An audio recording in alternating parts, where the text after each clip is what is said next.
Sarah, and in today's video I will be talking about private loans for non-US residents. I will be sharing my experience and how I applied to private loans.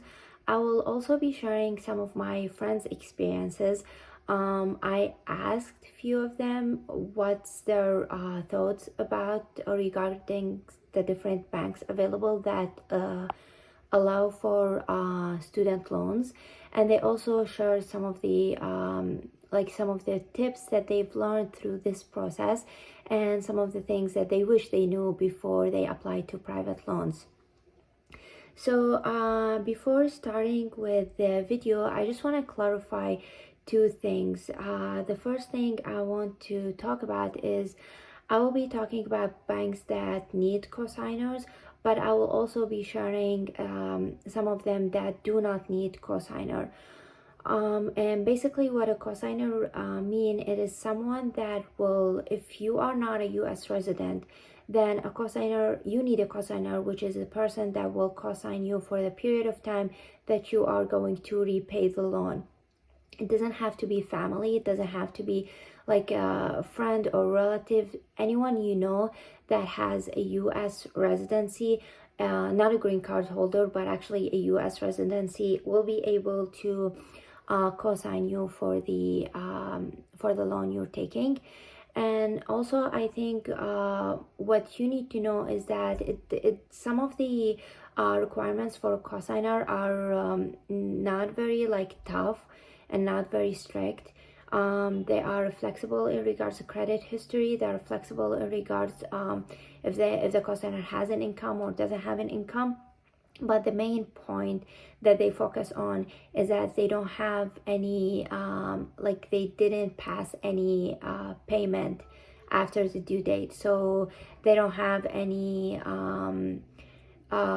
payments that are due and they have not been paid yet. Also, the cosigner will be the person that will determine your rate.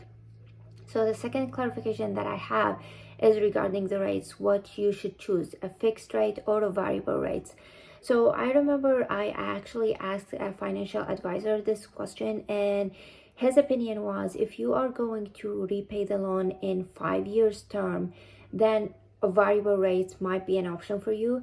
But if you are going to repay the loan in 10 years or 15 or 20 years, then fixed rates are more, fixed rates APR are kind of safer, like on the safe side, you'll be on the safe side. And also you can actually ask the bank.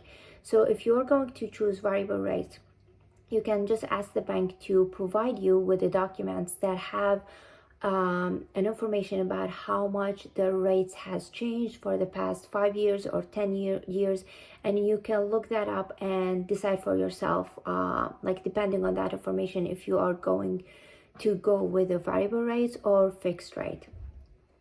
So in addition to these two clarifications, I'm gonna be leaving time frames below for each bank, so that if you're only interested in one bank, you can just go ahead and click on the time frame in the caption, and so you can just jump into that part without having to watch the whole video.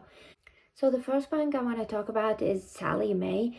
Now Sallie Mae is actually a good bank, and in my opinion, the reason for that is that they actually offer a cosigner release option, and I think this is great if you don't know the cosigner, or if you had a hard time finding a cosigner, which basically a cosigner release policy mean that if you are, when you start repaying the loan, if you were good at repaying for the first year, then you will be giving the option to release your cosigner and continue for repaying the loan by yourself, so you don't need a cosigner anymore, which I think is great.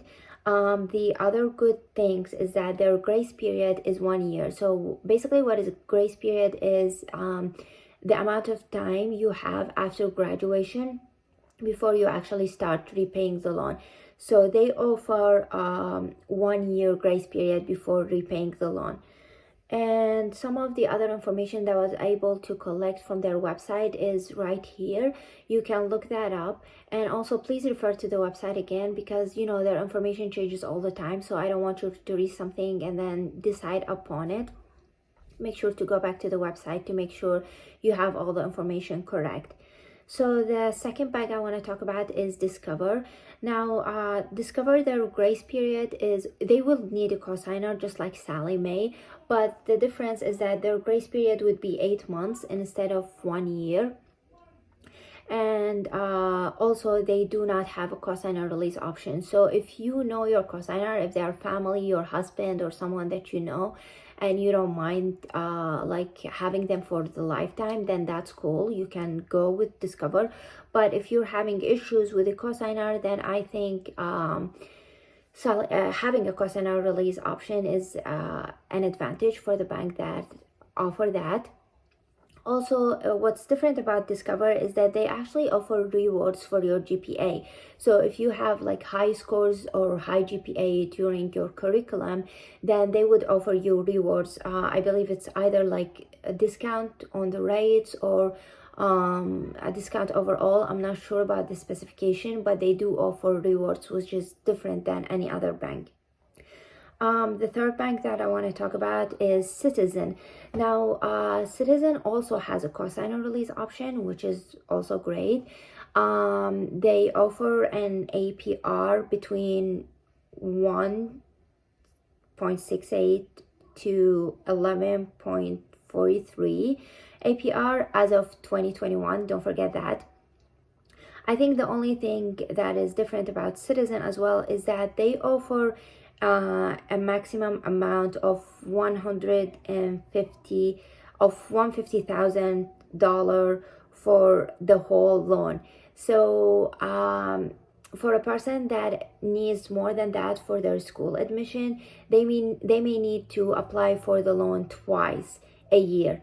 And for that to happen, actually, it means that you have to have a flexible cosigner, because the cosigner will need to do his part and fill the documents and all of that again for you during your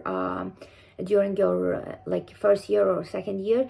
So if you don't know that cosigner, you may not consider Citizen, because this is like an additional step you would have to do during the time you are in school. That means you have to apply twice for the loan, or 3 times depending on how much the amount. For Sallie Mae and Discover, I forgot to mention that their maximum amount, it depends on the cost of attendance of your school. However, for Citizen, their maximum amount is, like I mentioned, $150,000. So that's different. Now, the final I talk about is actually Mpower. And the only thing that is so awesome, so great about Mpower is that you don't need a cosigner. You don't need credit history. You basically don't need anything to apply for Mpower. So this is awesome. The only thing that is different about Mpower is that, or the one thing that you want to consider before go ahead and apply to them, is they only have 350 approved schools. And you can actually check those schools on their website. So make sure they approve your school before deciding that you want to go with them, because they do have a specific list of school. And they do have so their amount that they offer is $25,000 per loan, and then $50,000 per lifetime. So you may need to have more than one loan to go with Mpower.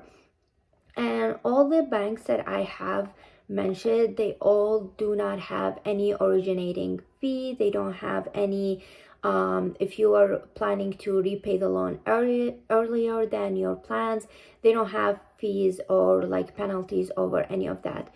So that's actually a good thing in case you want to like change your plans. And they all have refinancing options and some other options available.